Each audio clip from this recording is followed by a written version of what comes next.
What is going on, guys? Sean Don coming back at you with a Q&A video.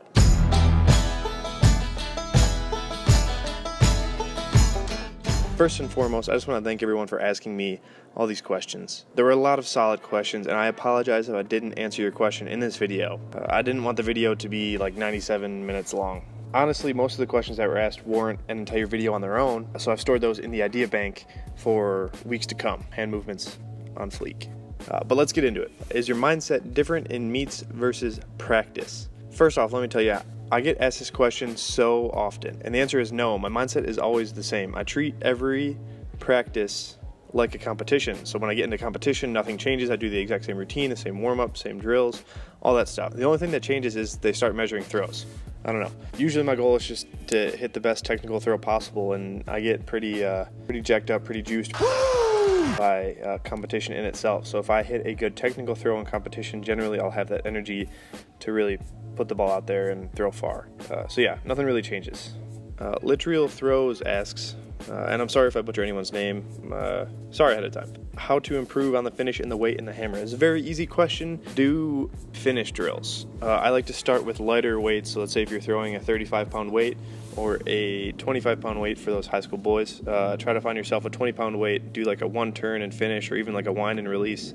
Just really working on getting the hips through and finishing up over that left shoulder if you're right-handed. I Am Keely asks, favorite place you've traveled for competition? 100% without a doubt, Germany this past May with the Hammer Squad. Ein Prosit, der Gemütlichkeit. It was a blast. My favorite place in Germany was Frankish Krumba. Muchos fucking beer. This is Emmelboy. Hast du angestraffen? Go check out that vlog up there if you have not seen it yet, because it was a good time, and hopefully you guys can tell by the video itself. J Mad Throws asks, what is the average distance added to your throw if you successfully complete a hat catch following the release? Probably like -3 meters. Do you have any tips for smaller throwers? Yes, I have tips for smaller throwers, seeing as how I kind of am one. Kind of. It's about how far you throw. That's all there is to it. It's not about how big you are. It's not about how strong you are. It's not about how fast you are. It's about how far the ball goes. Just keep that in mind. That's all it takes. Throw the ball farther. That's how you beat the bigger throwers. With that being said, being smaller, you do have to be a little bit more technically efficient. You might have to work a little bit harder in the weight room and in the circle and during training and during practice. You're going to have to work harder than a bigger thrower to throw the same distance. That's all there is to it. Vince Olenjek,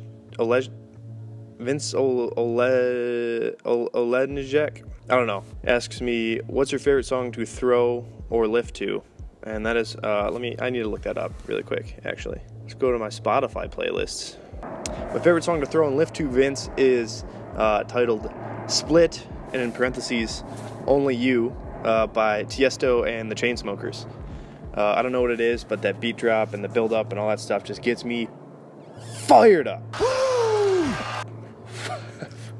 Fired up. I think I can't count on my fingers. I can't count how many times I have set, whether it be a weight room or throwing PR to that song. It's just something about it every time. It just gets me. It just gets me.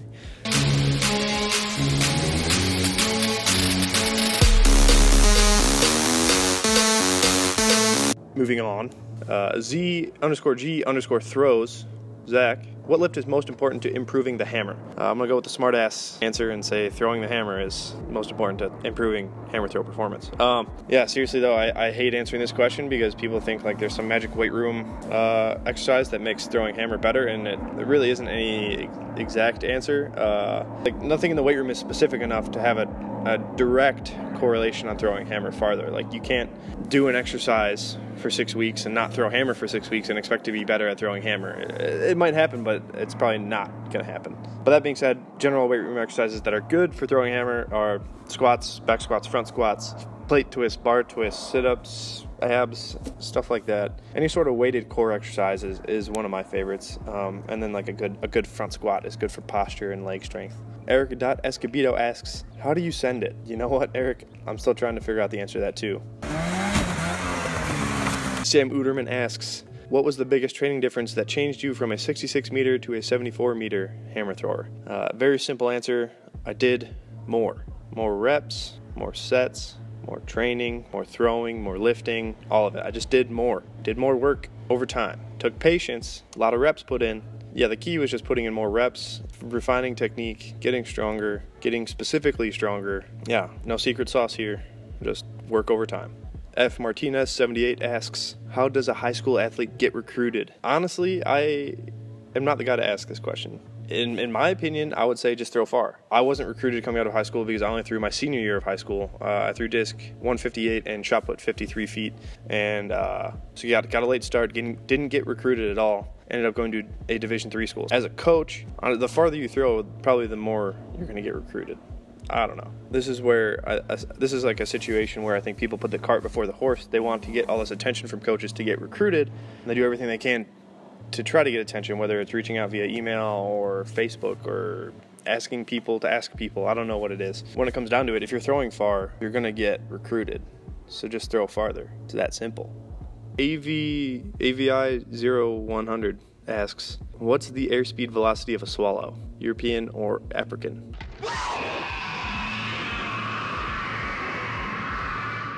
This next one's a two-parter, 2 questions from 2 different people, but it's kind of all ties in together. Cullen Aubin asks, what do I miss most about training at Mount Union and Minnesota? And then Avan.throws asks, how did experience at Mount Union compare to experience at Minnesota? Which works best? A lot of questions in one, but generally all within one topic. My experience at Minnesota was a lot more individual than my experience at Mount Union. I felt like I was much closer to my team at Mount Union, but then again, I did spend 4 years with them, and we were all very close. What do I miss most about training at Mount Union? I mean, for a Division III school, it had decent facilities, and I had some good training partners. Some of my best friends were my training partners at Mount Union, and it was always good to have them around, 100%. What do I miss most about training at Minnesota? Cal motherfucking Dietz, 100%. I miss having Cal around, not only to help me plan training a little bit, but also he's just a good guy to have in your corner. He'd do anything for you. He's helped me out more times than I can count, and extremely grateful to have him be a part of my team. So which experience worked best, whether it was Minnesota or Mount Union? It's hard to say that one worked out better than the other. Obviously, because Mount Union helped get me to where I needed to be to go to Minnesota, and then Minnesota helped me to get to where I am now. So it all kind of works together, and I wouldn't trade either experience for anything. Chilled Coffee asks, how do you get the #1 victory royale? You gotta slay bodies. And then my roommate here at the Olympic Training Center, Corey Crawford, asks, what is your favorite place to fly in Fortnite? Lately, I've been feeling Pleasant Park. I don't know what it is, but I'd have to say my #1 favorite spot is Tilted Towers, because I love to slay the bodies. Patty T10 asks, do you have any tips for self-taught throwers? Yes, I do. I'm not self-taught, yes, technically, but I am self-coached for the majority of my career. And I would say self-awareness is the #1 thing that you have to have as a self-taught thrower. Self-awareness. You have to be extremely objective, very critical on your own training, on your own throwing, and all that stuff to really improve. Jack's Luck 777 asks, how has your disappointing performance at the 2011 OHSAA track and field meet and shot put propelled you to succeed and become the person you are today? Jackson Luck, my high school track coach's son, is referencing when I fell out at the state shot put meet my senior year of high school. I don't know, at that point in my career, I was just happy to be there, and it was a lesson I learned later on from my former coach, former teammate, mentor, whatever you want to call it, Sean Denard, and he preached to me the difference between being happy to be there and being there to compete. And I think at that situation, my senior year of high school, I was just happy to be there. It was my first year doing track, and I made the state track meet. I was so pumped just to be there. And then throughout my college career, I learned that I despised the people who just wanted to be there. Not despised, but it kind of bothered me to the people who were just excited to make the meet. And I guess, everyone has their own goals, but whether or not you're the last seed or the first seed, I think you should be ready and you should be there to compete. Josh Freeman asks, how big are your biceps in cubic centimeters? I actually did the proper volume equation to determine how big my biceps are in cubic centimeters. Let me type it out in my handy dandy calculator real quick. Let's see here. Multiplication, division, times, all that stuff. There we go, and we're coming through real good. Just about done. Oh, and wow, would you look at that? Mighty Joe Young asks, have you ever considered shaving your entire body to cut off wind resistance? I'd be lying if I said I hadn't. Gosh, it's Josh. Josh Hernandez asks, what's your opinion on training individually versus training with a partner or group with a higher skill level than you? It's a two-parter. To answer part one, training individually is not ideal. While yes, it can be good to kind of teach mental toughness and give you some time to reflect on your own throw and focus on everything you're doing specifically, not as good as training with a partner or a group, especially a partner or group that is better than you.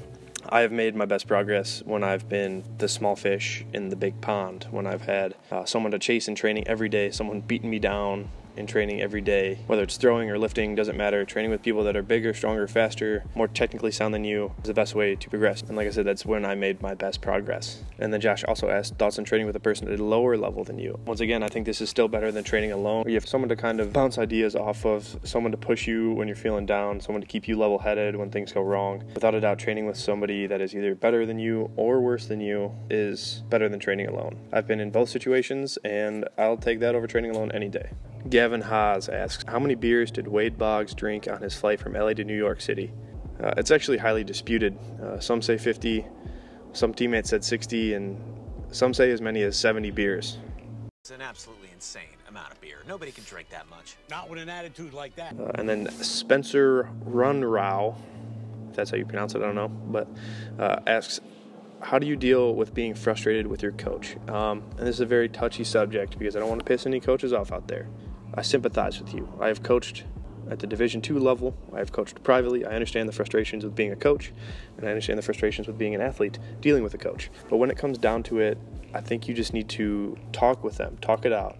Passive-aggressive is no way to go through life. Sit down and try to be as respectful and try to understand their point of view, and hopefully they try to understand your point of view if they are open-minded and objective. Understand how to work with people, not just, bark orders at them. Like I said, tough situation to handle. Got to talk it out, got to communicate, got to understand where each other are coming from. That's just general life advice when it comes to relationships. Yeah, that is all I got for you guys. Thanks for watching. Be sure to give the people's elbow to the like button. And for all you newcomers out there, make sure you subscribe and share the video for a chance to get shouted out in next week's video. Thanks to Christian Johnson for sharing last week's video. And that's all I got for you. So, peace out. See you guys next week.